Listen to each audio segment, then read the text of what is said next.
Assalamualaikum warahmatullahi wabarakatuh. Selamat siang Ibu Devi. Perkenalkan, nama saya Ari Krisna Abimanyu dari kelas 1D dan juga dari kelompok 1. Di sini saya akan membuat tugas akhir Applikom, yaitu membuat video tentang apa saja yang telah saya kerjakan selama ini di praktikum jasa dan dagang. Dan kali ini saya akan menjelaskan tentang perusahaan jasanya, yaitu Adventure Outdoor, yang dimana perusahaan Adventure Outdoor bergerak di bidang penyewaan alat pendakian.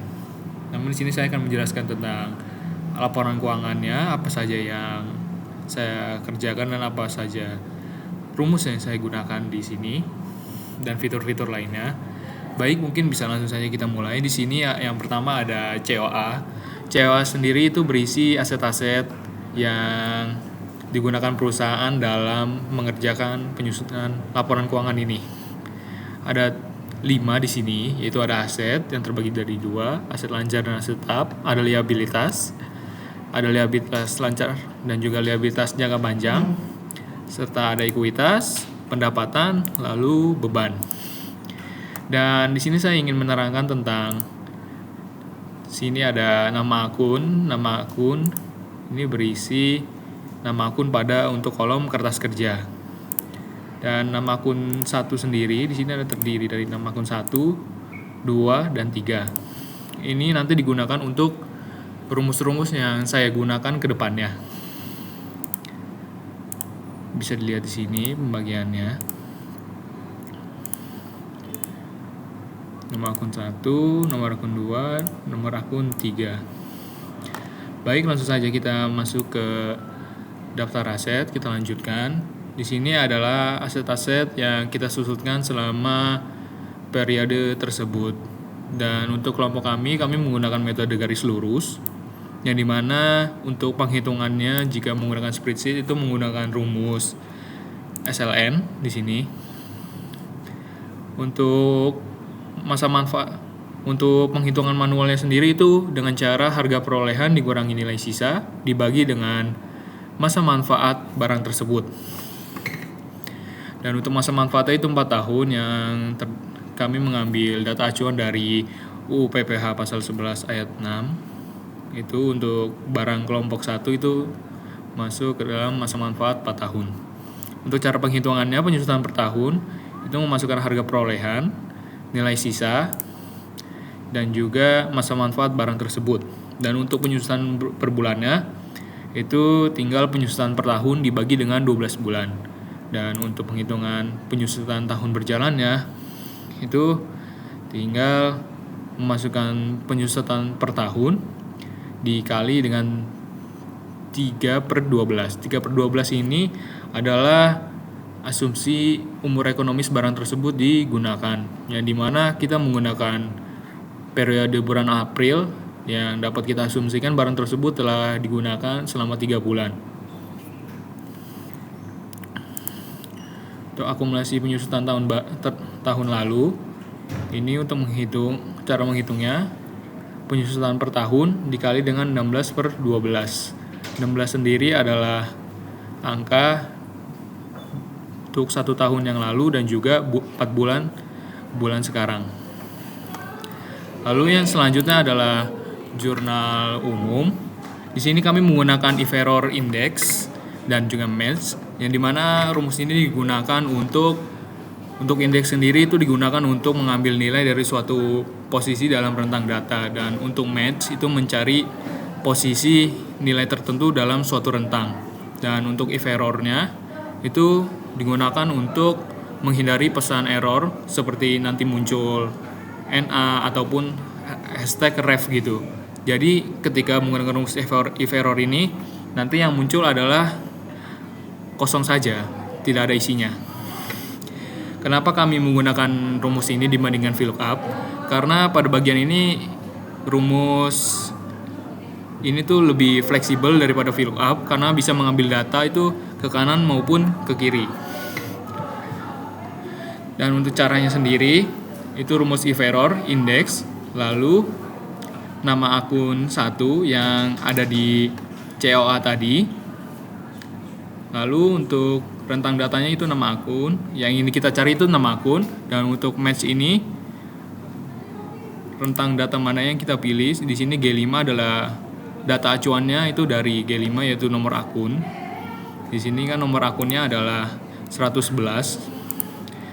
Maka nanti dia akan memastikan bahwa nomor akun yang ada di sini tuh dengan nomor akun yang ada di data COA itu tuh sama atau berbeda. Jika sama, maka rumus itu baru bisa digunakan. Dan untuk bagian kreditnya juga sama, menggunakan if error index match dengan cara yang sama, perhitungannya seperti tadi. Dan selanjutnya adalah bagian buku besar. Di sini pada bagian buku besar kami menggunakan rumus if error VLOOKUP. Untuk if error sendiri tadi kan sudah saya jelaskan bahwa untuk menghindari pesan error seperti NA ataupun referensi yang tidak ada, jika data hasilnya itu salah atau tidak ada, maka hanya kosong saja nanti. Seperti ini tandanya ada di sini nih. Itu spasi agar jika nanti rumus itu salah, bahwa nanti yang muncul hanyalah kosong, bukan 0 ataupun strip. Dan untuk VLOOKUP sendiri digunakan untuk mencari suatu nilai dalam kolom pertama dari sebuah tabel, lalu mengambil data dari kolom lain yang berada di baris yang sama. Dan untuk data yang dicari itu adalah vertikal. Untuk penggunaannya sendiri itu tinggal memasukkan rumus if error VLOOKUP. Lalu D6 sendiri ini adalah nama akun yang ingin kita cari. Untuk nama akun juga ini sama ya, menggunakan if error index dan match. Untuk di sini D6 ini sebagai data acuan apa yang ingin kita cari, dan untuk rentang datanya itu ada di jurnal umum F119 sampai dengan I119.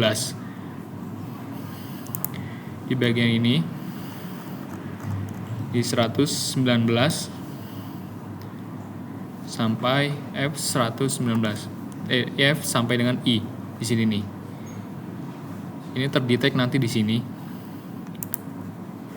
Nah, untuk 4 di sini tuh karena kita mengambilnya dari F, kita hitung dari F itu kan F sampai I itu kan 4 kolom. 1, 2, 3 dan 4. Dan untuk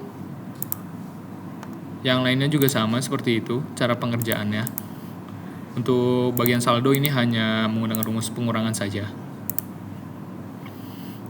Dan untuk selanjutnya adalah jurnal penyesuaiannya. Di sini di jurnal penyesuaian sama, kita menggunakan if error index dan juga match. Caranya sama seperti yang tadi mengerjakannya. Oh iya, saya juga lupa menjelaskan bahwa di sini kami juga menggunakan drop down yang dimana digunakan untuk mengelompokkan nomor akun agar nomor akun dan nama akun itu tuh sesuai. Muncul itu tuh dengan sesuai dengan berada yang ada di COA. Telah kita kelompokkan seperti itu. Lalu di sini adalah kertas kerja. Di sini untuk kertas kerja sendiri kami menggunakan rumus if pada saldo setelah penyesuaiannya. Yang dimana cara kerja rumus if ini sendiri itu kan untuk mencari jika benar ataupun jika salah ya dalam suatu rumus. Dan rumus if dan kertas kerja ini cara penghitungannya adalah jika buka kurung, jika debit saldo sebelum penyesuaian ditambah debit penyesuaian itu lebih besar daripada kredit saldo sebelum penyesuaian ditambah kredit penyesuaian, maka jika benar, maka saldo debit sebelum penyesuaian ditambah saldo debit penyesuaian dikurangi kredit sebelum penyesuaian dikurangi kredit setelah penyesuaian. Dan jika salah hasilnya maka akan kosong di sini. Jadi bukan tertulis 0. Dan untuk jika benar itu tuh total debit lebih besar daripada total kredit, maka rumus menghitung selisihnya. Begitu. Lalu Yang selanjutnya adalah laba rugi. Untuk laba rugi sendiri kami hanya menggunakan rumus sum di sini.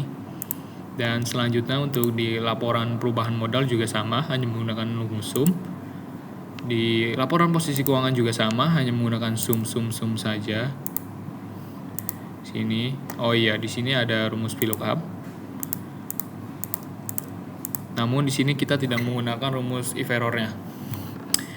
Rumus VLOOKUP ini kan digunakan tadi untuk mencari suatu nilai dalam kolom tertentu dari sebuah tabel, lalu mengambil data dari kolom lain yang berada di baris yang sama dari rentang vertikal, kolom vertikal.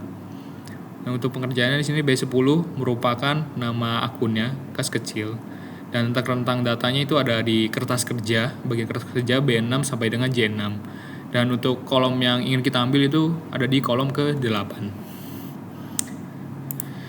Untuk jurnal penutup sendiri, kami di sini tidak menggunakan rumus, hanya menggunakan rumus sum saja, dan juga acuan dari kertas kerja seperti ini, dan juga drop down pastinya untuk mengisi referensinya. Dan yang terakhir adalah rasio adventure outdoor itu sendiri. Di sini ada rasio profitabilitas, rasio solvabilitas, hanya 2 karena di sini perusahaan tidak memiliki likuiditas. Jadi kami hanya menggunakan 2 saja.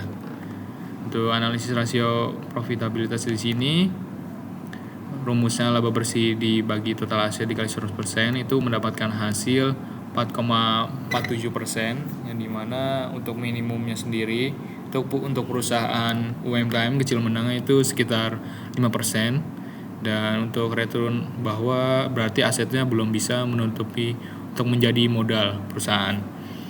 Lalu untuk return on equity-nya bahwa laba bersih dibagi total ekuitas atau modal itu mendapatkan hasil 8,17%, yang berarti bahwa perusahaan ini tergolong cukup baik karena di atas 5%, bahwa perusahaan itu bisa untung dari modal yang telah owner berikan pada awal sebelumnya. Di sini net profit margin atau profit bersihnya perusahaan itu rumusnya laba bersih dibagi dengan penjualan. Penjualan di sini berarti pendapatan sewa ya. Dan untuk hasilnya itu mendapat 35,74%. Yang berarti ini sangat baik karena di atas 5%. Sangat baik sekali. Berarti perusahaan itu memiliki untung yang besar daripada dari hasil total penjualannya.